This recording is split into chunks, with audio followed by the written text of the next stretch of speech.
biem edika ka chem say efia da bia say ne ebadwam ye eyese ye tuensa e de frɛ kasa hodro Nkabom Kuo ye ahodo ewo oman emu so momra ne emedi enkomo no mo nkyere ne ekuo no eye e de boaboa wankasa wo ho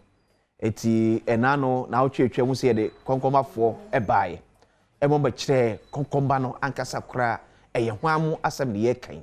efrihefa na abesinfa no Nkabom Kuo de no mo ye de aboa wonwan mu a ewo ahanom ene ye kasei ye kwa Asante memo eti mi wo the project coordinator edema Asante Professionals Club eye ora osebonsu ora say da sibro osebonsu de hie mu pa operi osebonsu ewo fidwem yo se bedi nkomo ne ahwe Asante manso ede akra aja akwaba ya miya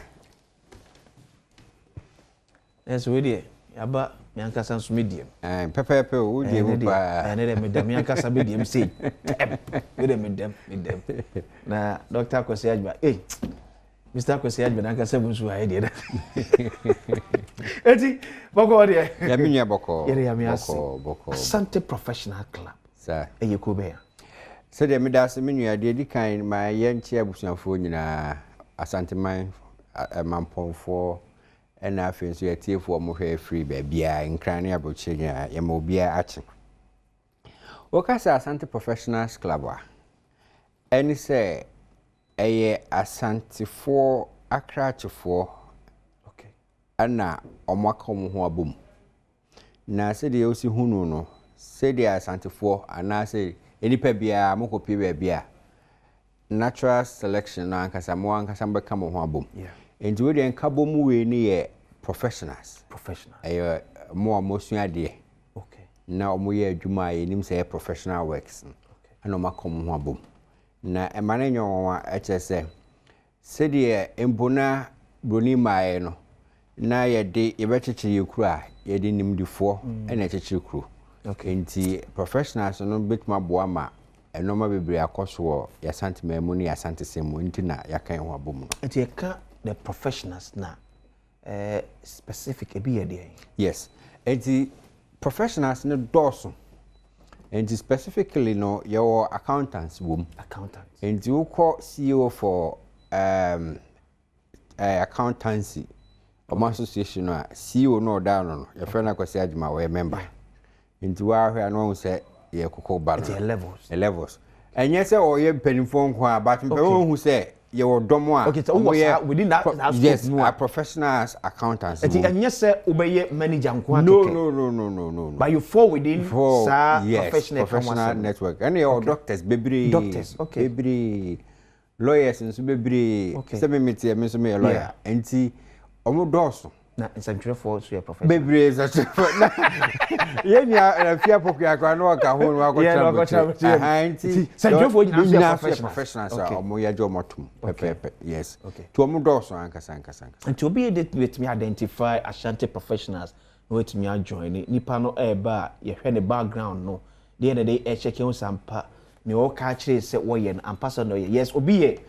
journalist here say na me tie yi no obi ka me hia se representative bibia say no say me journalist because we Adom TV so but enyo bia other so be or pharmacist yeah obi let me certify sampa or ye pharmacist na obi join Kuo no good on say those kind say akami kobu baby nkrofo be say kramo boni am ye hu kramo papa yeah enti say obi we ye wo Asanteni a we Asanteni sure enti the basic principle guiding principle say nka obi a we Asanteni bi a we professional bia no automatically no we a member you qualify to be a member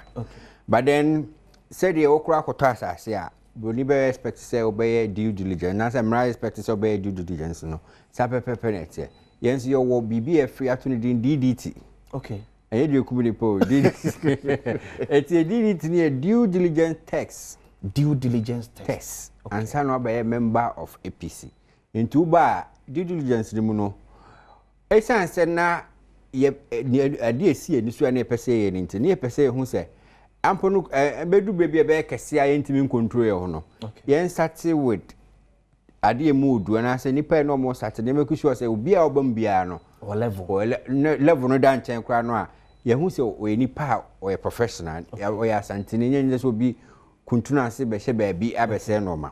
enti obi ti se nka wo sei ene me so ya na ma recommend o say o me pese ma me nua be member of Asante Professionals Club enti ye friend me be your sponsor ni ma ba enti say me vouch for you say ampa minimum say o free mampon ana me no so ya adwuma na che na odi no hu ni pepepe enti ba na ye do to probation for 3 months until after 3 months na fe na dey see hu bia dey ye hu your professionals o mu ni o mu hu ni na me kan cho bi mpo say ye law school kra kire say onu obi client delay with honesty and dignity but obanyu lawyer bia o no about time kra oni so aha no mfa ho kra so wanka nti sa no ma we nyina pese edimu na ye bu ye ho nti ye sa no ma nyansa na oba be member ana age limit ka ho it age need about oh can you query na akese odi be 30 na abranti bimbo dia be ho no na oba bi no ya abranti pa enti ye ti so ba 25 okay aha oba CEO for the friend go board yeah so atam no wo mu no ya abranti akosi ewu no ya abranti pa enti ono ne ma history am ne ma ono enti ono ma ye age ne be 25 from 30 to 25 enti 25 okay enti they say limit near 25 enti sem to say I say ye Asanteni. We are Asanteni. Or say o age near 25 years and above. Also you be a we adwuma. We adwuma. We are professional. Now worry ye. Enka ho. Ene de o nka ya wari asaw de enka ho. Ana me fa kakra to so biom. We are Asanteni no on say ye wo o maame a o ye Asanteni. Okay. Ene ye wo papa o ye Asanteni. Okay. Ene ye wo obi a ne maame ne papa nyina ye Asantefo. Ba aha no enye hu. Eni kwan say o maame no papa nyina ye Asantefo ansa no watima ba ye bi. Okay. Papa ye Asanteni na se o maame kura efi ba bia otumi ye bi okay ana o maame so eye Asanteni na papa nya Asanteni a otumi be member amane okay do hia so we full fledged Asante no ansana so nti we nyina ye kan nyina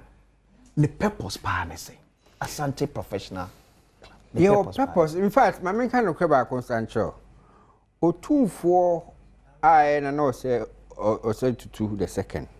otumfo say to the second na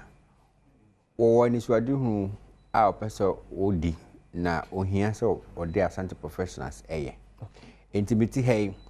ibit maka say yae no mabi ana say yakan ho abom but ye nuru baabia ye nuru no ma otumfo epese ye no kra enti nkabom yakan ho abom no ye wo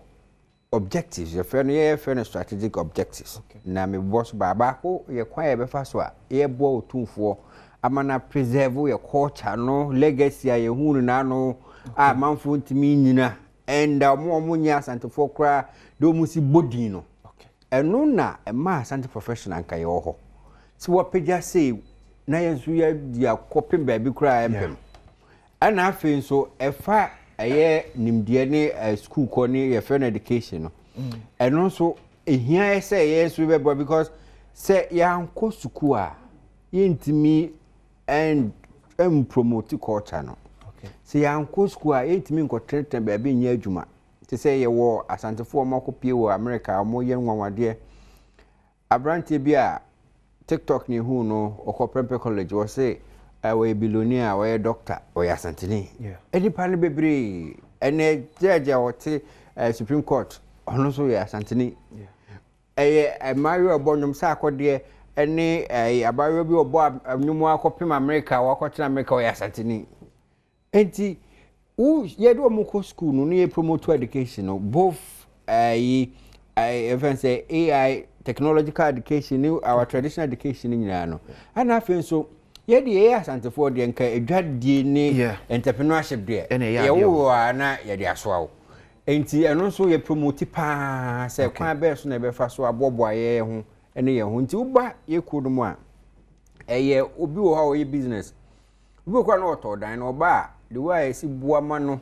Okay, so or ye be attach the profession. Yes, so a be a lawyer. Yes. But other private business. Very good. In fact, I encourage other people say, we are lawyer, other things in fact. Met me a friend number B. Met me a join. Yes, we met my friend numbers. And to say your numbers are my member one number way. To say executive numbers no. Okay. The 0205090 130. Sabo number 0205090 Okay. And other numbers are actually no remember now they are together. We are bet me a friend. Yeah, Sebos. Yes. Yes.